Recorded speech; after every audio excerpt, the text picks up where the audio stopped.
Hi, it's Penny here, and I was thinking about making a video about all the books that I think would make really great either movie or TV adaptations. And when I started trying to find all the books on my shelves, I realized this is it. This is the shelf that we're going to talk about. Because, firstly, these three books here and this one have already been adapted.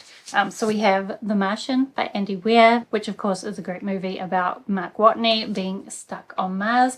I really liked the movie, and the book surprised me how much I liked it. It's very unputdownable and a lot of fun regardless of the amount of science, although there's lots of problem solving, which I always love.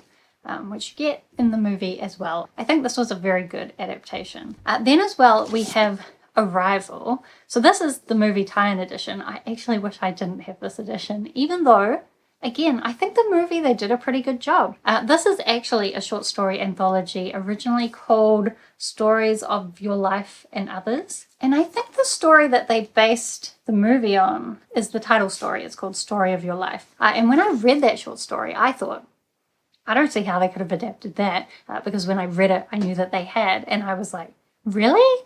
So I'm very impressed that they did, and maybe that calls into question my ability to know which stories would make great adaptations, but I'm going to do it anyway. I want to say I don't think any of the other short stories in this anthology would be as great, but also I love all of the short stories in this anthology. It's one of my favorites, so I wouldn't be against it. I also have Foe by Ian Reid, which was made into a movie. To be honest, the movie is nothing compared to the book, although the book is one that I can see a lot of people not liking as well. It's the story about this man and this woman that live kind of isolated, and then this guy turns up and says, "Congratulations, your husband has won the chance to go out into space." Although when we say won, we mean he has to go out into space. But don't worry, because while he's gone, we're going to prepare things so that there will be a replacement, so that the wife isn't left alone. And things are weird. Most of the book, you don't really know what's going on, which they definitely did manage to capture that element in the movie, where also you don't know what's going on. But I feel like in the book, you're getting a lot more hints and suggestions about what's going on. And I wish the adaptation, they put a few more things from the book into the movie, but still, they captured the vibe, I guess. As well, Dark Matter by Blake Crouch. This was made into a TV show. I only watched half of it. I heard a lot of people really loving it.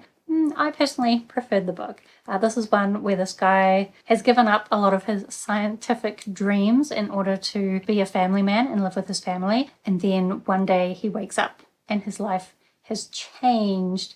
That's not exactly what happens, but I think it's the best way of framing it without spoilers. And he kind of has to work out what's happened and how to get back to his family. I think that in trying to extend this out to a TV show, they put too much faff in and kind of lost the focus of the story. And also, I think they changed a few things that almost made it seem less feasible. Although maybe when I read the book, I was just less judgmental. Maybe. Anyway, those are all the books on this shelf that are already movies, but I feel like since those were great, well, movies or TV shows, I feel like since those were great, some of these could be great too. Although I am going to skip the first couple here, which are from the Imperial Raj trilogy. I can't see them being adapted at all, so we're going to skip those. Also, I wanted to skip Project Hail Mary by Andy Weir, so this is the same author as The Martian, which I think is why this is getting adapted, really. I personally can't see how they will do this, because this has even more science and problem solving, but more science than The Martian. And I really don't know how that science is going to translate to screen. I can see how The Martian science, surviving in Mars, translated, because it's a lot more active problem solving, but this is not.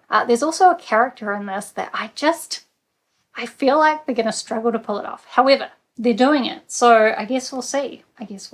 Or I think they're doing it. I saw they were doing it. Hopefully they're doing it, because I'm interested. Then since we're talking about ones by the same authors as ones I've already talked about, I have Recursion by Blake Crouch. I think this could be something really cool, a bit like Tenet or Inception. So this is another Twisty Time one. In this one, we have this cop who's investigating false memory syndrome. So basically, all these people start waking up and they remember having completely different lives before a certain moment. And sometimes there'll even be a group of people who all remember the same thing happening. And they're trying to work out, well, what is happening with this? Because some people are so upset about the lives that they've lost, that they're then like not dealing well with it. So that's why this cop is investigating what's going on. It's not just like a medical problem, it's a society problem. As well, we're getting this scientist who's investigating like dementia and Alzheimer's and like restoring people's memories. So you can see that those two things come together and it gets really intense at the end. I think sometimes a little bit confusing, but I think it could be a really great movie. Then the other Twisty Time one on my shelf, I do like Twisty Time movies and books, so why not adapt them all? This one is The First 15 Lives of Harry August. So this is about Harry August, who every time he dies gets reborn and lives his life again, except of course he can make different decisions the next time. And I think on his 11th life, when he's on his deathbed, this young girl comes to him and says, the end of the world is getting earlier and earlier. We need you to try and figure out why that's happening. And so then in his next lives, he's working out why the end of the world is happening sooner and sooner. Because of course, if it keeps moving sooner, he's never going to be born because the world will already have ended. This one, I wonder if it could be a TV show with maybe each episode being one of his lives. Well, some of his earlier lives will have to be more episodes. But I think maybe this has enough content in it to be a TV show, or could be expanded into a TV show without being boring and unfeasible like Dark Matter. I think so. Then Amatka. This one is not a Twisty Time book, it's a Twisty reality book. In this one, we're following this woman who is like a product researcher, which I think is just such a normal thing to stick into such a weird book. But anyway, she lives in this world where you have to regularly name things, like tell things their name so that they will maintain their form. And if you forget, they will turn into like gooey mush. Now, she has also had some traumatic things happen, and so as she's traveling to this new town, she actually forgets to name her bag, and so it turns into gunk and becomes a big mess. Then she moves into this new house with these new people, and there's a bit of a mystery in the town where there was a fire, but nobody's allowed to talk about it, and she starts trying to investigate what's happened, which links into her past trauma. And I think there's a little bit of a romance, even though romantic love is not allowed, it says on the back of the book. I've forgotten about that. Anyway, as she investigates more and more, she kind of learns more about this reality and like why they have to constantly tell things their names. I think this one might be a little bit hard to do the very ending when things really start falling apart. But like CGI and graphics have come a long way, so maybe this is the right time to do it. I'm imagining it as like quite a dark, weird movie. I think it could be cool. Then we have these ones. On the top we have Wolf by Wolf. I wouldn't have thought of this one. However, this is kind of like a alternate history where the Nazis won the war. And I know World War II movies are quite popular. But this one has a cool twist to it, kind of a fantasy twist. Although I feel like the fantasy element, you could also interpret it as sci-fi, and also it's spoilers to talk about. But basically in this there is a motorcycle race and our main character has infiltrated her way into being a competitor in this motorcycle race with the aim that if she wins, she will get to meet Hitler and she will kill him. But there's a lot of things she kind of has to overcome along the way. This would let them have like some cool motorcycle racing scenes, as well as like a romance and also some cool special effects probably. I don't know how well those would interpret, to be honest, but I think it could be cool. Then we have the book that actually inspired this video, because every time I read books from this series, I think,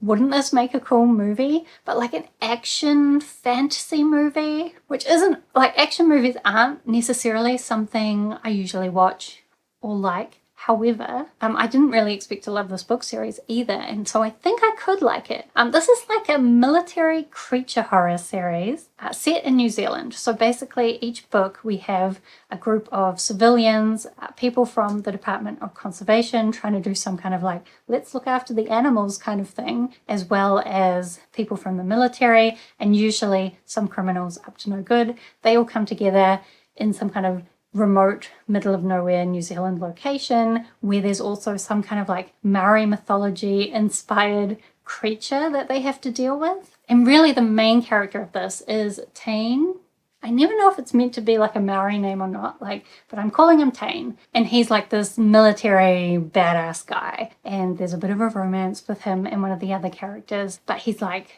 such a badass. And some of the like things that happen when they're fighting these creatures and these criminals are, ugh, the kind of things that make me cringe, but I think would look good on screen. Also, since this is set in New Zealand and involves Maori mythology, I think it would be a great movie to film in New Zealand. So like, this is the one I think could be amazing. Then, since we're doing creature horrors, we also have Into the Drowning Deep by Mira Grant. So Mira Grant is a pen name for Shawnee Maguire, but this is her mermaid horror story. So basically, the setup for this is that in the past, this like entertainment company had sent these scientists and entertainment people out to like document this expedition out into the ocean to try and find mermaids. But when they find the ship, I can't remember exactly what happens. I think they find the ship and all that's really left is some footage that seems like maybe they found mermaids and maybe they were all murdered, but it's all a little bit unclear and people don't really trust the TV company. They're like, you just faked that for views, you know, it's not really real. And so now a bunch of other scientists and entertainment people are going to go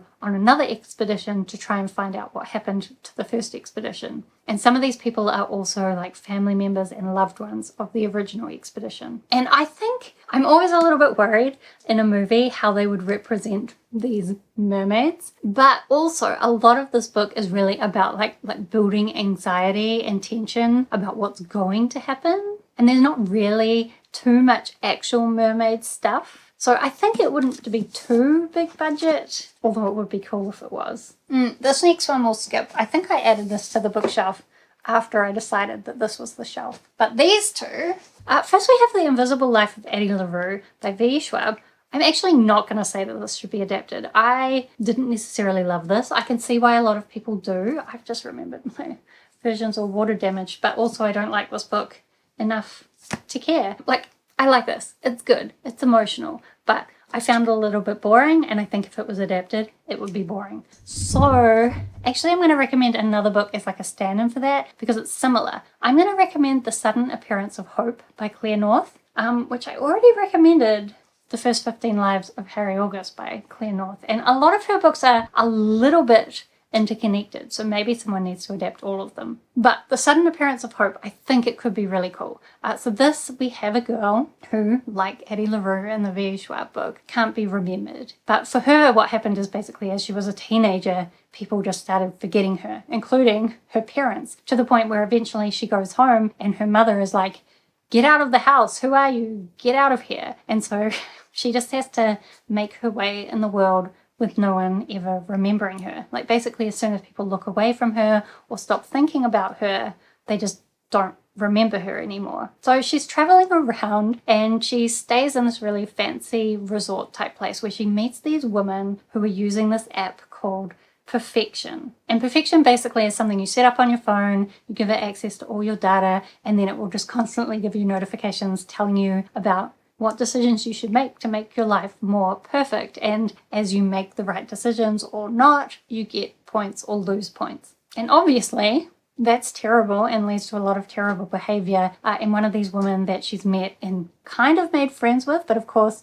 she can't really make friends with people because they don't remember her. She remembers them, but they don't remember her. But she's made friends with this woman who then commits suicide because of this horrible app, and she decides that she's going to take down the creators of this app, which at some points is very action-packed. I do think the book is a little bit unhinged at times, and the writing style means that it wouldn't be one that everyone would enjoy, but I think it would translate really well to screen, and I would really love for this to be something that was really popular so that people could have these conversations around this like overcommitment to perfection. And also it talks a lot about how the perception of others affects our perception of ourselves, because of course our main character doesn't have to deal with the perception of others because any perception they have is always very short term. And I actually wonder, like, I can't decide, do I want this to be a movie or a TV show? Part of me would like it to be a TV show so that we could have an episode from the secondary character's point of view, because at certain times she works with different people who have figured out that she exists,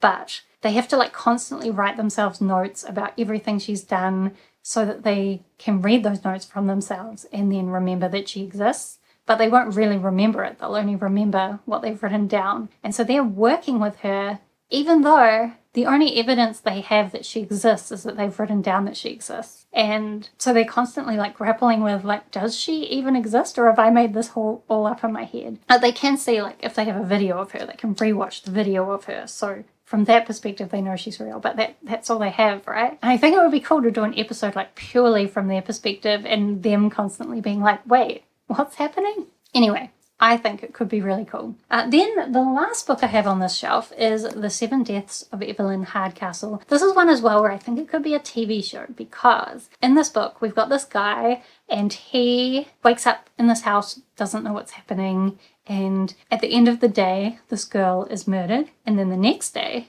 he wakes up in a different body, but it's the same day. He lives the same day and he's trying to work out what's going on. And at the end of the day, this girl is murdered, and he's trying to work out who's killing her and what is going on. And it kind of also becomes clear that he is all these other characters that he's interacting with, but like it's him the next day, and it's all like everything that he's doing is like consistent. So you might not understand why a character does something, but then the next day when you are that character, you understand it. I honestly do not know how you would get across that that's what's happening on screen, but if you could do it, I think this could be a really cool story. Maybe you should change the ending though. I do think the ending was a little bit something that a lot of people are disappointed in, even though it's fine. But maybe you could tweak it to be a little bit cooler. So this shelf was pretty much my weird sci-fi twisty time shelf. But since I love those kind of movies, I think that's perfect. I do also have some other books on my shelves that are a little bit more typical fantasy or like fantasy sci-fi that I think would be cool. So let me know if you would like me to talk about those ones. But I've probably talked enough for today. Also let me know if there's any twisty time books or weird books that you think would make particularly cool TV shows or movies. Let's chat down in the comments. Do subscribe if you'd like to see more of my bookish videos. Otherwise, thank you so much for watching. I hope that you are doing well, and I will see you next time.